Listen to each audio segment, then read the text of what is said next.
Fala pessoal, vamos ver uma questãozinha hoje para a gente revisar um pouquinho de lançamento oblíquo, tá?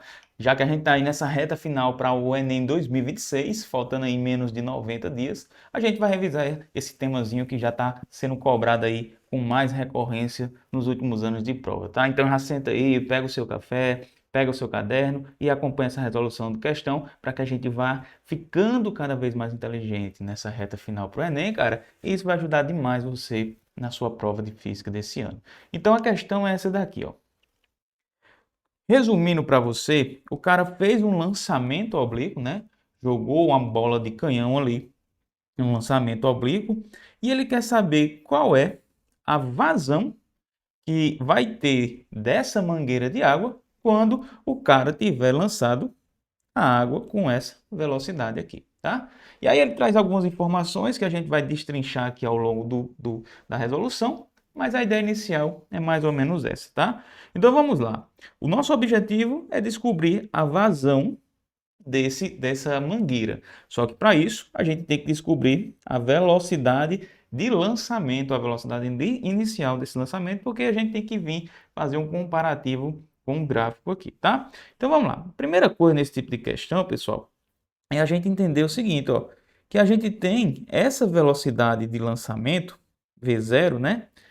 Que decompõe ela em dois eixos. Então a gente vai estudar ela parte no eixo horizontal, que eu vou chamar de eixo X, e parte dela vou estudar no eixo vertical, que vamos chamar de eixo Y. Esses eixos vão medir posição, né? Aqui em metros. Bom, segunda coisa é que a gente precisa quebrar essa velocidade, né? Decompor essa velocidade no eixo X e no eixo Y. Como assim, professor? Parte dessa velocidade vai estar fazendo com que esse objeto se mova para a frente do eixo X. A gente vai chamar essa velocidade de V0x, certo? E parte dessa velocidade faz com que o objeto suba no primeiro momento e depois desça no eixo Y, que a gente vai chamar ela de V0y. São as velocidades de lançamento no eixo X e no eixo Y. E aí a gente sabe que com esse ângulo de lançamento, a gente vai ter o seguinte: quando a gente decompõe esses vetores, pessoal, na aula de decomposição, a gente vai ver que calcular o V0x é eu pegar o V0 multiplicando pelo cosseno daquele ângulo, já que ele está fazendo aqui o papel de cateto adjacente a esse ângulo, nesse triângulo retângulo. E calcular o V0y é a gente pegar o V0 multiplicar pelo seno daquele ângulo, já que a gente está fazendo o papel aqui de cateto oposto ao ângulo θ aqui, tá bom? Que é esse ângulo de lançamento que ele forneceu para a gente, que é um ângulo de 45 graus. Nenhum mistério até aqui. Bom, segunda coisa, eu vou estudar o eixo separado, o eixo X e o eixo Y. E eu vou começar primeiro pelo eixo Y, o eixo na vertical. Cara, você pode aplicar a fórmula aqui direto que tem e você vai chegar na resposta. Mas a ideia aqui não é a gente aplicar a equação, é a gente deduzir essa equação para você. Na prova, lá no dia do Enem, você vai aplicá-la direto. Mas aqui, lembra, a gente está fazendo um raciocínio. Então, o que é que está acontecendo? Durante esse lançamento, pessoal, essa esfera, né, ou essa gota de água, ela vai subindo até chegar num momento onde ela não consegue mais subir, ou seja, essa gota de água, ela chegou na sua altura máxima. E o que é que a gente sabe? Que na altura máxima, no lançamento oblíquo, só vai existir a componente horizontal da velocidade, o V0x. Por quê? Na horizontal, como não tem aceleração, ele está descrevendo um movimento retilíneo uniforme. Já na vertical, por ter o campo gravitacional aqui agindo, ó, o movimento é acelerado uniformemente, movimento variado. E aí perceba, na primeira parte ele vai estar tentando subir e a gravidade puxando ele.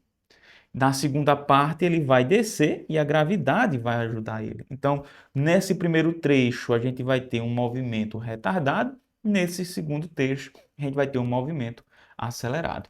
Mas o interessante é que quando a gente aplica as equações do MRUV para cá, eu consigo calcular quanto tempo esse carinha demorou para chegar naquele ponto mais alto. Quanto tempo ele demorou para chegar no ponto mais alto desse lançamento, ou seja, qual é o tempo de subida dele. E para isso eu vou pegar uma equação do MRUV, a função horária da velocidade. Vy é igual a V0y menos GT. No ponto mais alto, lembra, não tem velocidade no eixo y, então a velocidade final é zero. Igual velocidade inicial V0y, que é V0 vezes o seno, então a gente fica V0 seno de θ menos GT, onde esse tempo é o tempo de subida desse lançamento.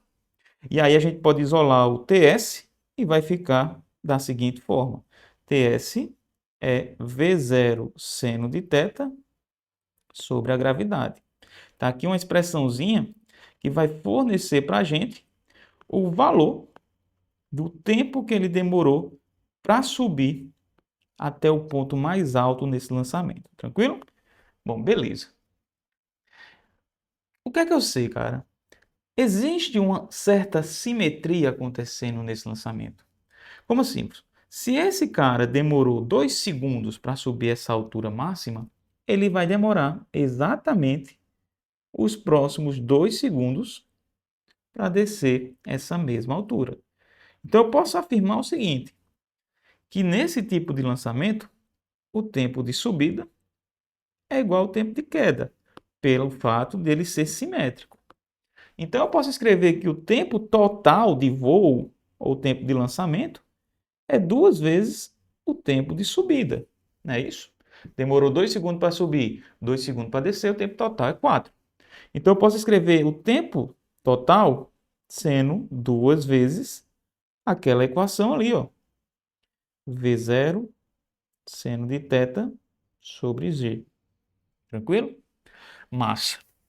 E agora, professor? Bom, vamos estudar o eixo X, o eixo horizontal, porque eu acho que nele vai ter algumas informações importantes.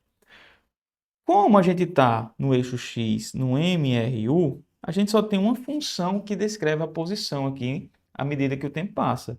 X final é igual à posição inicial, mais velocidade no eixo X vezes o tempo. Quando eu falo do alcance máximo, que nesse caso é essa distância mais longa no eixo X que o objeto chegou, né? A gente chama isso de alcance máximo. Esse tempo que ele demora no ar é o tempo total.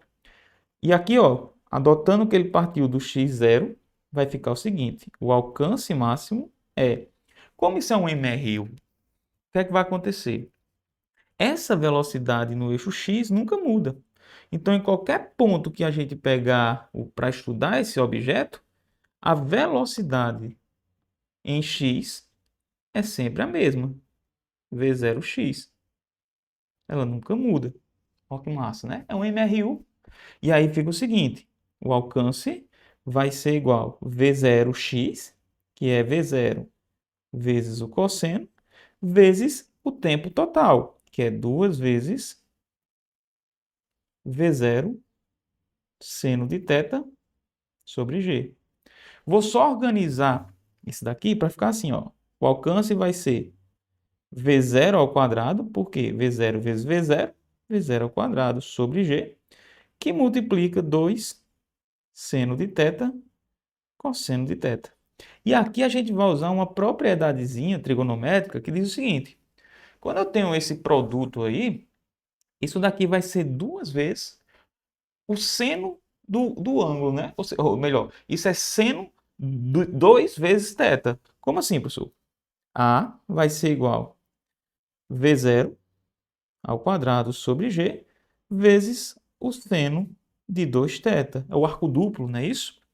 Então, chegamos numa equação que relaciona o que a gente queria.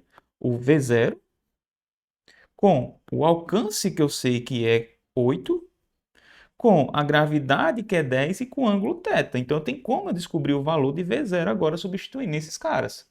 Então, vai ficar o seguinte, ó. Alcance máximo foi 8 metros. 8 igual V0² sobre G, que é 10, vezes o seno de 2 vezes o ângulo, que foi 45 graus. Então aqui vai dar, ó, esse 10 passa multiplicando, 80 igual V0², seno de 90. Pô, seno de 90 é 1. Então isso aqui é V0 igual raiz quadrada de 80. E não é à toa que ele pediu para usar isso daqui igual a 9. Então, V0 para a gente será um lançamento de 9 metros por segundo. Tá, professor? Achamos a velocidade de lançamento. E agora? Cara, olha que massa. A gente tem uma relação direta entre velocidade e o fluxo de água que passa aqui por essa mangueira. Então, olha para cá. Se para um fluxo de água de 30 litros por segundo, eu preciso de uma velocidade inicial de 20 metros por segundo, ou seja, a razão entre o fluxo e a velocidade inicial vai ser quanto? 30 sobre 20, é a mesma coisa que 3 sobre 2, 1,5, não é isso? Imagina que esse fluxo caia pela metade, para 15. Quanto seria a velocidade inicial? Bom, isso aqui é fácil. Seria a metade, 10, para que a razão permaneça sempre 1,5. Então, olha o que eu estou dizendo para você, cara. Que quando eu tenho uma velocidade de 10 metros por segundo, a minha vazão é mais ou menos 15 litros por segundo. A nossa velocidade deu 9 metros por segundo. Significa que a gente vai ter uma vazão um pouco menor do que 15. E aí a gente pode até fazer as contas aqui, tá? Ó, a gente pode até fazer as contas. Quanto é que vai ficar isso daqui? Eu sei que essa razão dá 1,5. Então, imagina assim, ó. Quanto é o fluxo?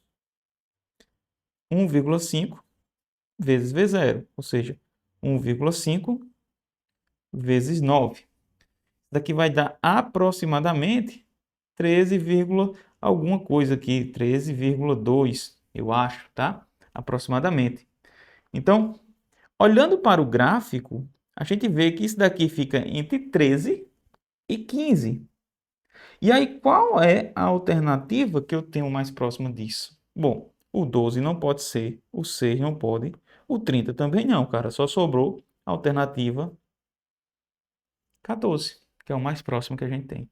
Então, a vazão para essa velocidade seria algo próximo ali de 14 litros por segundo, alternativa letra D. Questãozinha muito massa essa daqui. Então é isso. Espero que você tenha gostado dessa resolução. Espero que tenha ajudado você a relembrar os conceitos ali de lançamento oblíquo, decomposição de vetores e tudo mais, tá? E é isso. O Enem pode cobrar isso para você lindamente, que nem está aqui. Essa questão eu gostei demais dela, de fazer a resolução dela. Espero que tenha ajudado você na sua preparação. Vamos juntos.